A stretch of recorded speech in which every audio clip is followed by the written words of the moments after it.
Every single day, somewhere between 3 and 5 million people wake up in Dubai and go to work building a city they will never truly belong to. They pour concrete on skyscrapers. They stand in 45-degree heat and polish the exteriors of hotels they cannot afford to sleep in. And at night, they go back to dormitories where 8 men share one room and send most of what they earned back home.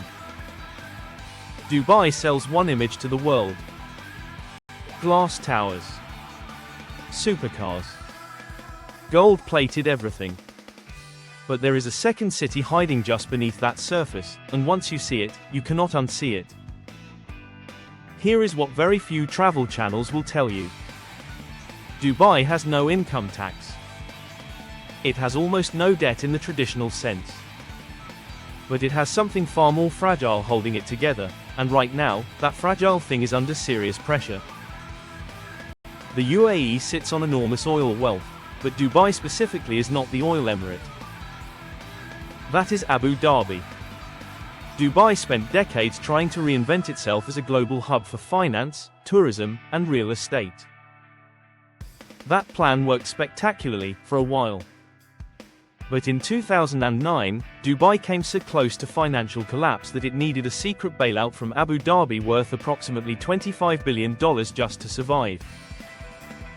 The world barely talked about it. The skyline kept rising.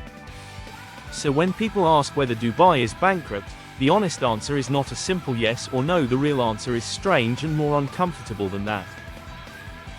Dubai runs on a workforce it imports and then quietly discards. Roughly 90% of the people living in Dubai are foreigners. Of those, a massive portion are low-wage workers from South Asia, Southeast Asia, and East Africa. They come because the promise is better than nothing. They come because back home, a construction salary in Dubai sounds like an opportunity. And then many of them arrive and find that the contract they signed is not the contract waiting for them. This practice, called contract substitution, was for years one of the most documented labor abuses in the region. A worker pays recruitment fees, sometimes equivalent to an entire year's salary in their home country, borrows money from family, travels to Dubai, and discovers the terms have changed. The pay is lower.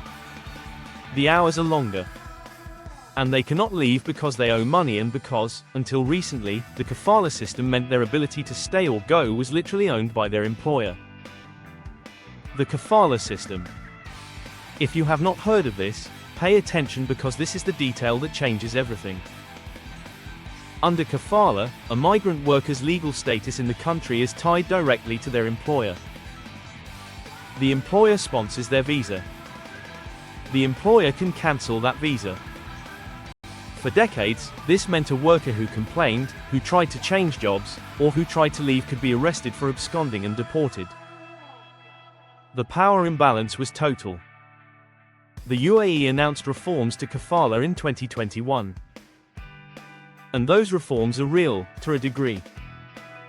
Workers can now change jobs more easily under certain conditions.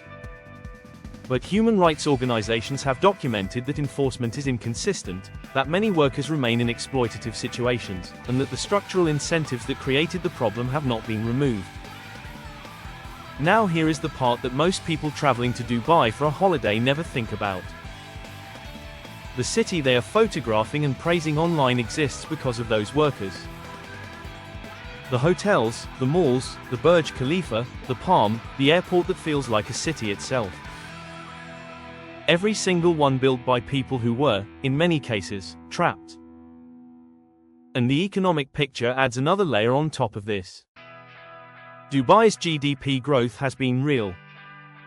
Tourism revenues hit record highs in 2023 and 2024. But the growth is increasingly dependent on ultra-high net worth individuals relocating there, partly because Europe raised taxes and partly because Dubai made itself very attractive with zero capital gains tax and a lifestyle that money can buy. The city is, in other words, doubling down on the high end while the foundation beneath it is cracking for everyone else. Real estate prices in Dubai have surged so dramatically over the past 3 years that even the professionals who once relocated there for the affordable lifestyle are now struggling.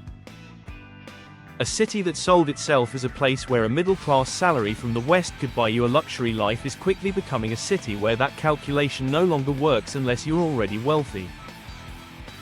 The workers at the bottom are not just struggling. Many are actively trapped.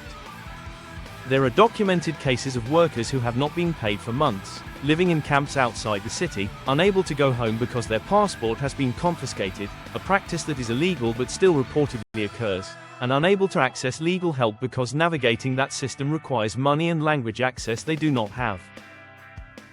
A 2021 investigation estimated that between 2010 and 2020, over 6,500 workers from India, Pakistan, Nepal, and Bangladesh died in Qatar, which shares many of the same labor dynamics as the UAE.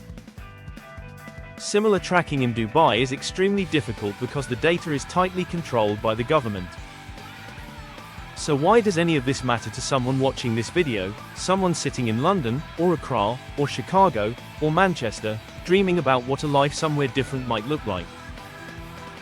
It matters because Dubai is arguably the most successful branding operation in modern history. It has convinced the world that a place with no democracy, no free press, no independent judiciary, and a workforce held in structural servitude is actually a pinnacle of human achievement. And millions of people visit it every year and come home and post the pictures and say it was amazing. That is not an accident. The algorithm of aspiration is working exactly as designed. None of this means Dubai is finished. The city is genuinely resilient. It has powerful backers. It has strategic geography. It has made itself indispensable to global finance in ways that will not unwind overnight. But the version of Dubai that exists in most people's imaginations, this gleaming meritocracy where ambition meets opportunity, is a fiction that costs real people their freedom to maintain. The workers who built that fiction are still there. Most of them have no way out. And the skyline keeps rising. The next time someone shows you a photo of Dubai at night, all those lights reflecting on the water, it is worth remembering that beauty and exploitation are not opposites. Sometimes they are the same thing, just photographed from a different angle. And if you really want to know more about what is happening in Dubai these days, don't forget to like, subscribe, share and on your notification because the next video would be very much interesting to watch and listen to.